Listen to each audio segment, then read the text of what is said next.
नमस्कार, मैं हूं रत्ना और आप देख रहे हैं सी न्यूज भारत। आइए रुक करते इस खबर की ओर। गुरुद्वारा श्री गुरु सिंह सभा में गुरुवार को एक भव्य और श्रद्धा से परिपूर्ण धार्मिक आयोजन के तहत नए दरबार हॉल का शुभारंभ किया गया, जिसमें बड़ी संख्या में संगत ने भाग लेकर आध्यात्मिक वातावरण को और भी पावन बना दिया।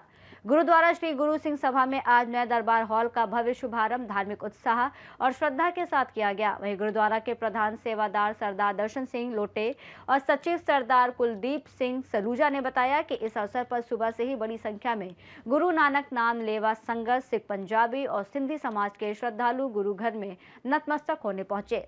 समाज प्रवक्ता सरदार जितेंद्र सिंह बत्रा के अनुसार कार्यक्रम की शुरुआत सुबह 9 बजे हुई, जब पंच प्यारों की अगुवाई में कीर्तन की गूंज और फूलों की वर्षा के बीच श्री गुरु ग्रंथ साहिब जी की पावन सवारी को नए दरबार हॉल में ले जाया गया। वहां पूर्ण मर्यादा के साथ गुरु ग्रंथ साहिब जी को प्रकाशमान किया गया और संगत ने जो बोली सो निहाल के जयकारों से वातावरण को भक्तिमय बना दिया। इसके बाद सुबह 10 से 11 बजे तक विशेष कीर्तन दीवान सजाया गया, जिसमें स्त्री सत्संग जत्थों और रागी जत्थों ने अमृतमय गुरबाणी कीर्तन प्रस्तुत किया और इसके बाद 11 बजे श्री अखंड पाठ साहिब की आरंभता की गई। इस धार्मिक समागम में मारवाड़ के पूर्व नरेश महाराजा गज सिंह जी मुख्य अतिथि के रूप में मौजूद रहे। उनके साथ महारानी हेमलता राजे जी की गरिमामयी मौजूदगी ने कार्यक्रम की शोभा बढ़ाई। कार्यक्रम में कई संत महात्मा, न्यायपालिका के सदस्य और अन्य विशिष्ट अतिथि शामिल हुए। इनमें न्यायमूर्ति, आध्यात्मिक संत, सामाजिक संगठन प्रतिनिधि और सिख समाज के कई प्रमुख पदाधिकारी मौजूद रहे। सभी अतिथियों का गुरुद्वारा प्रबंधन द्वारा सम्मान किया गया। वहीं धार्मिक कार्यक्रम के बाद गुरु का अटूट लंगर वितरित किया गया, जिसमें बड़ी संख्या में श्रद्धालुओं ने पंगत में बैठकर प्रसाद ग्रहण किया। प्रबंधन समिति ने बताया कि ये आयोजन आने वाले 25 और 26 अप्रैल के मुख्य कार्यक्रमों की श्रृंखला का हिस्सा है। वाहिगुरु जी की फतेह। समस्त गुरु नानक नाम लेवा संगत, पंजाबी समाज, सिख समाज, सिंधी समाज, इन सब के लिए बड़े हर्ष का विषय है कि जोधपुर में हमारा सबसे प्राचीन और सबसे बड़ा गुरुद्वारा श्री गुरु सिंह सभा आज नवीनीकरण के बाद गुरु ग्रंथ साहब महाराज के इस नए दरबार हॉल में प्रकाशमान होने के बाद हजारों की संख्या में संगत ने इसका दर्शन लाभ लिया है। और इसकी आप जैसा कि देख रहे हैं, भव्यता, दिव्यता और छटा देखने लायक और बड़ी मनमोहक है। हमारे जितने भी बुजुर्ग लोग हैं जो अब इस दुनिया में नहीं हैं, उन सबके आशीर्वाद से, और जो अभी हमारी वर्तमान पीढ़ी में बुजुर्ग हैं, उन सभी के आशीर्वाद से इसको एक नया स्वरूप दिया गया है।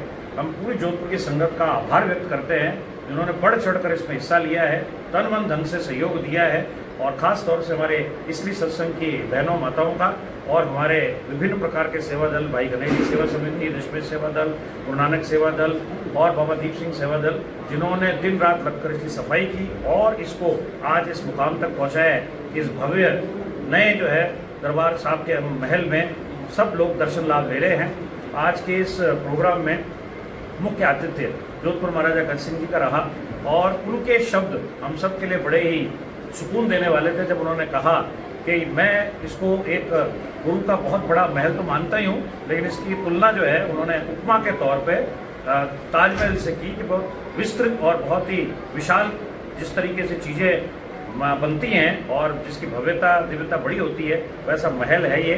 तो गुरुद्वारे में, गुरु महल में भव्यता आप सबके देखने लायक, और हम सभी धर्म प्रेमी संगतों से आग्रह करेंगे कि वो यहाँ आएँ और इसमें अपना दर्शन लाभ भी दें। और साथ साथ हम बता दें 25 और 26 तारीख को आज जो अखंड पाठ साहब रखे गए हैं, 25 को उसकी समाप्ति के पश्चात दरबार साहब से हजूरी रागी भाई साहब संदीप सिंह जी और भाई सिमरप्रीत सिंह जी का जत्था हरजस गायन करते हुए संगत को जोड़ेगा। हर दीवान की समाप्ति के पश्चात गुरु का अटूट लंगर बरताया जाएगा।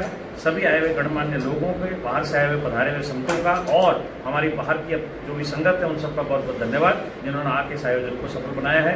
वाहिगुरु जी का खालसा, वाहिगुरु जी की फतेह। आज सिख समाज, पंजाबी समाज और सिंधी समाज के लिए बहुत ही हर्ष का विषय बड़ा दिन है।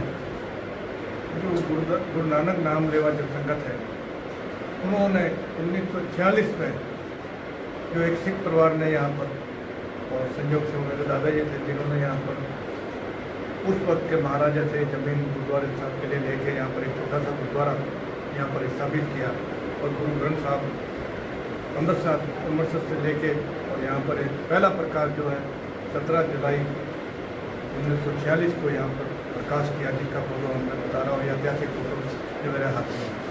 उसके बाद गुरु नानक नाम लेवा जो संगत थी उसका परिवार, उनके पंथ और प्रफुल्लित होता गया।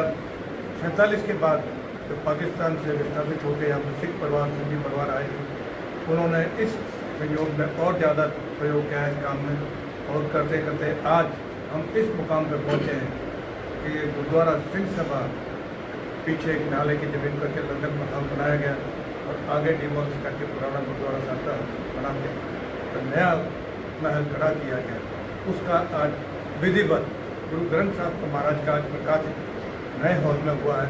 आज अखंड पाठ समारोह हुए हैं और 25 तारीख को इसकी समाप्ति होगी और उसके साथ ही प्रसादी और लंगर यहाँ पर बताया जाएगा।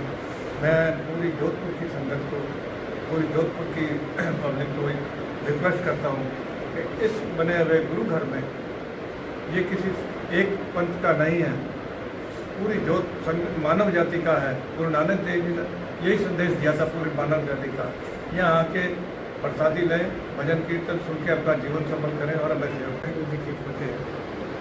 आज हम सब के लिए ये बड़ा खुशी का दिन है कि इस नवनिर्मित गुरुद्वारे में ग्रंथ साहब जी का प्रकाश किया गया और आज ये गुरुद्वारा, ये स्थान बहुत पावन और पवित्र बन गया गुरु साहब के प्रकाश से।